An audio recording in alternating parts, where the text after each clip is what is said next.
Whawhilo iatu ni tu la ili i o Samoa ai te tono lea manoa ia ili 𝗵𝗵𝗍𝗀𝗍 ai o le meo lea vangoa si kampipea e whaonga aku lea vangoa e whaalawi no koingi pese mai o leo a maka ona toi whaalawi loa le au pese 𝗬𝗂𝗀𝗀 band e po le 𝗬𝗂𝗀𝗀 choir ia le laua mahufaufu i whaonga i whanau ia o leo matai leo palaku ia o Mexico ia o ina o nita ia o Fafo Aulalo ia o matai leo to Penny Aulalo ia o ina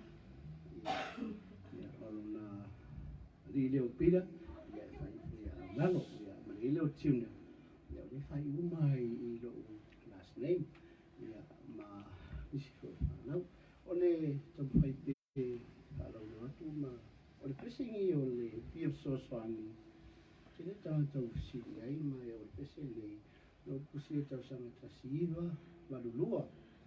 mai o le pesingi o kusi ile ve kemi a o yengi so o foi pese ve kemi o kula i mei tangata le o bad mama ia kasingi o kamali fu nga po sa whengai mo le pokala me holo le o pese mo le mana o po pese whātou langa ina o mo whawhare mo ngofu makusi i pese o kemi ia a lau mai pese e pia male o kiki o le liu se lau tangata e mori manga o i pese ia Tiama'a a mise ala ke le o pese ia e ia la ke mi fo i e lau mai ia o ngā sui le o le pese o ngofo le mo mafupe i se mea o faa le kongo i le lau mai o ngaka hui o pese mo le manga o kusi le pese le o kusa o le ka lengi po le mea lofa e pese u mangoni le u e faa ngale e u ai pe rangi fo le fia i saka ngai kupu ia so ia faa u ai kupu ia ma le u fo ia e ke lo o se u o le me piko silu ma lo si mai sala fo lo mangoni e a o nga fa ngale u o le u la le mo ka mo kusi e pese kusa o le pese o le mea lofa o foi ala le pese le winga ile ngau fo le inga ia mawhai o ngā whaangolongo ai ka haka fia ke le Tiama'a ai e longa whalawalawe ngā o ngā pongo pisa le mawhai o ngā maua o mai ka haka ia o ngā o le waikimi saha i e potu e pi ngā so ia pi e whai ama se me hulele ia hape hoi o sui le pese ia a mea mongi ia e loa lawa i le tele o tangata mana ia pese la le mo kusia peise u mga o le whekronga lua o whakusenga le i le vai o le ka o le ka lengi man mea lofa o le vai e le ia sesi mea e whaunga i le vai o le vai a e ngā lala e le whainga e ingu le vai e whaionga e mau e mapusanga po le ala ngolo ngā lala i se mea a ingusi pu vai i ke whaalungo koe e makea le mo kualo mawhakia mai ke la ngonga le koe foi mai o lo malosi e ngale ka o le ka lengi man pese mea la ngā lengi o kusio pese le pese u manongi e pese e whakusa o le vai le ka ua o le ka lengi man mea lofa o mai e lotua le wala e ka mawhai e whaonga ia pela o ngai mai ingi se o baenga i umi se whamakalanga ke la alungi po u whamakala ala ka mawhai u spaku ia ka mawhai pue mai i le ka ua o le ngala le pese pia soswani o le singol pese peise u o manongi e le lausi lau whaafonga o le la mako kau pese aku mawhala unisha amen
whaingata maua lua le olo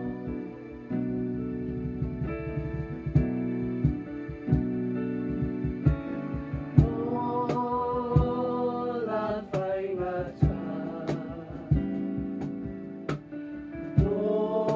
ola le aula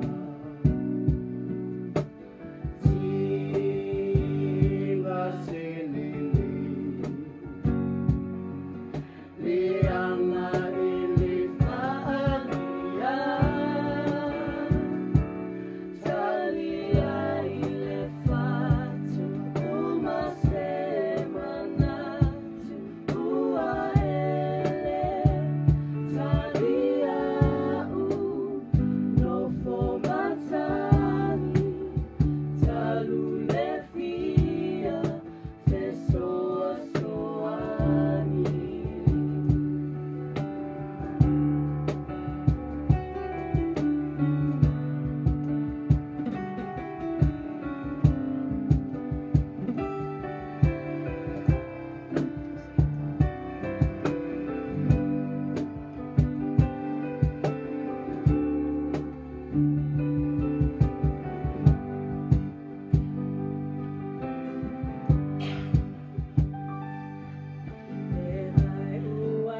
someone come and said,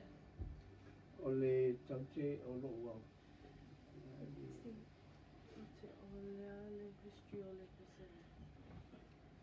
Ia, ako ngoi ngale lua pese live. Ia what time. Apa mai si to yo nga kompile ko soka mai an fayong fifiale nga sa kamu professional Taute. Ole pese ole mai ka ingoya Taute ole sa ngoi kuila ia o 𝗬𝗀𝗀𝗀𝗀 ia o 𝗧𝗵𝗿𝗀𝗀𝗀 ia Sagele o ia la o 𝗬𝗂𝗀𝗀𝗀 ia o ulango kuselo pese le ia umael pese ki lopen na ko ma kasi abaenga ia ai no foi mai polo ia o sa kuselo pese le ia mausu ta sangale kasi ia 𝗧𝘂𝗁𝗄𝗃 𝗧𝗂𝗃 ia mo moa mausu I pantang po ai Samoa ia mo le sili fia mamlama o le pese le mo mua po o le soifua ulu fale ai o loo whaalongo I le Tiama'a o le temingei ia mo loo whaalalo ia o le usole ia fale po le usole kikile ia ua liu ua le o koe soifua mangei o le ua wa amia le lino soifua o le whamoemoe e longa vi I leo pikusia ke masalo pe atu lofa le koe au dio sari po ole po se aso kausanga ngi o kamwhaia e kamwhai whaalao lau tale ia mapase po whaanga ia makoe whaangari ke leo ngi pese o kia maa mangi so pese fo o le sa angi whale le nako album I po le CD na misi alunga le tupo le o kamwhai ku umalunga ai tu ia pese o mungi ia whaiaunga e si fia ma e whaafonga ia I pese Tiama'a alela ko pese ko pese le o le pese mafuafua le kasi foi le pese o sia I le pasanga le kasi baba lua e pese mamao kausanga e pese ngai ia uma olungo le ala leo por 𝗀𝗀𝗀𝗀 ia ke aulano ia ke le whaleanga se o whai pese au I kamwhai ia vele ala leo po le 𝗀𝗀𝗀𝗀 ngā so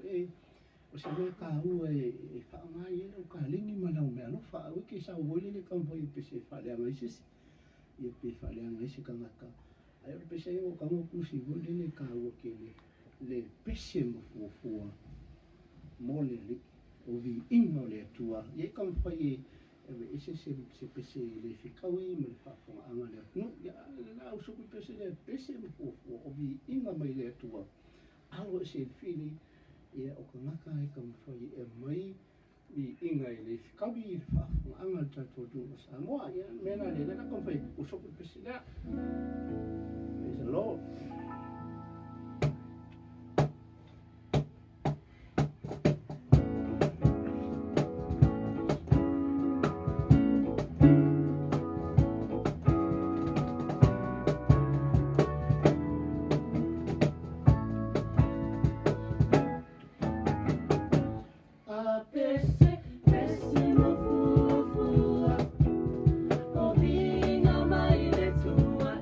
Alo,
ia leli malo.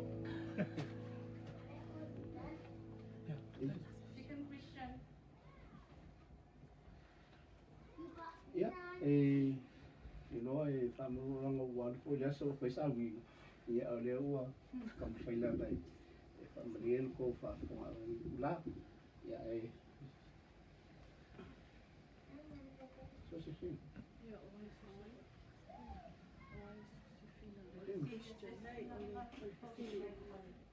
Oh. Sa mga unga? Kaman mole ya kapapeke o lepese o kusia I le ngule o fanga I kua kuila ile kasiva kauli lopo aka sang kusia kasiva 𝗪𝗪𝗀𝗀 ya o lepese le 𝗀𝗂𝗶𝗀 le lilo 𝗬𝗂𝗀𝗀 sai ko le țiama'a ya 𝗧𝗂𝗵𝗿 ya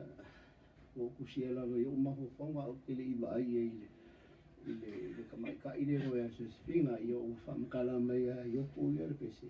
ia mafolo ko ia upu maluako ia 𝗣𝗂𝗍𝗀 ngala malanga whakasimba ile waho sa masika ia malanga mai ia le whamkala mai kaola kusi pese o 𝗧𝗵𝗿 ia le bukelanga 𝗊𝗍𝗪 ia 𝗧𝗊𝗪 ia 𝗧𝗂𝗁 ia o rapi mena ia anga pese ia usua ngua mase ngui ia mawia awala kaunga wia ai ilo se po ia ngkampale usokngi pese ia ai pe ole pese no 𝗧𝗵𝗿 o se pese lau ilo kele ia ilo kaiminga kasiva 𝗪𝗪𝗀𝗀 ainga recorded to iti ile kasiva 𝗪𝗪𝗀𝗀 ile record store I nuuli I Amerika Samoa ile se tasi fo I o parangi malanga mai Amerika o Charles Stevens ia o ia le sa maku kam fai se kon kalake ia me le sa sunga kelungi mo pese ia mo Silvia family aku pe o le mo wale ako ko ni po ai se kai ia ko e fala ulo aku le pese ia makam fai ko usuaku I se kam fai ngole a kam fai fanga ia I sui faonga po ngai I musika ia le li me o kai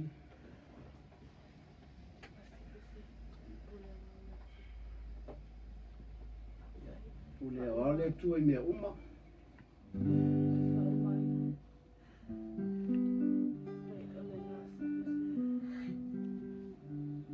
ya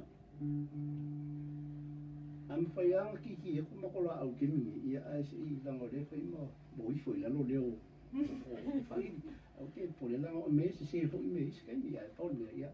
sai mai se fue se que me lo pian hoy excuse me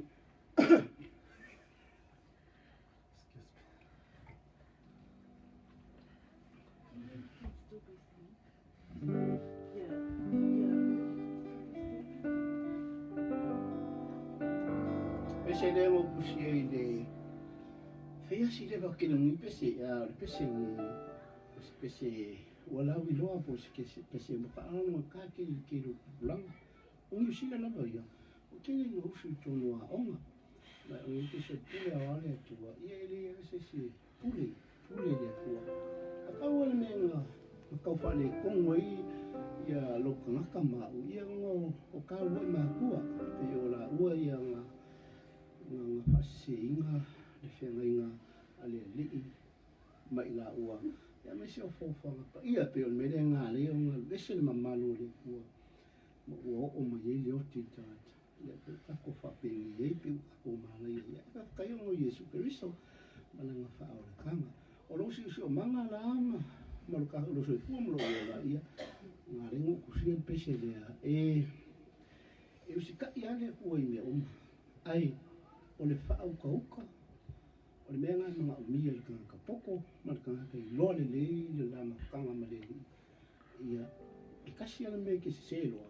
ia o whai loa whai ngā le kua o la me o mai e pule loa le ia ua e se lo so kua mo wola ua o ia pule o ia ala kam po i usoku le pese lea ngā mo pupulanga ngā mo ka ho uma ia le pese wala wiloa ma le pese o i rogu fo I tangata ia usi o 1, 2, 3, 4.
le lava le mai mo mai ma se si me fo ni kula e malulu fo I tava pe o isi ma fale ko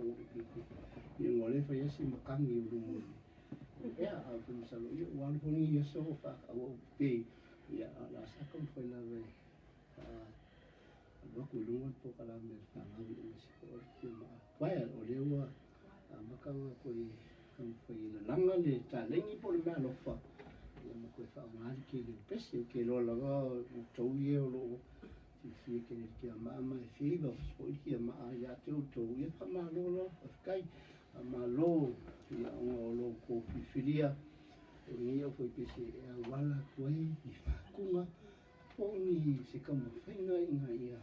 ma whai o ngā kofo I le ka mawha o le mako whau ia po o le ka lingi po le mea rofa e mo moli kuai mga onga e le ngaka o se mea lofa e bea mafufonga whaola e whaailoa kuai o mga onga li laulangi ia e o se mea lofa whafkai le kua bi ileli ia pile whaonga inga o ngimi whaongau ia I se kei meilu mo ko 𝗪𝘂𝗁cie lai ia la ka mwhai e ia kuni pese fau ua o mga usui ia pese koe whaongau ia pese koe o 𝗬𝗁𝗍 ia kala au amen ia mangi kami ia no fangia le koe whamunga tele le koe ko sunga I le paia o le nguu manu sa mo mwhai o ngoo ngi Facebook o ngi fui YouTube ia le rin whamunga le tua ia o ngoo soa Vaiusu 𝗀𝗄𝗄 ia amen 𝗧𝗂𝗁𝗍 Next week. Next time.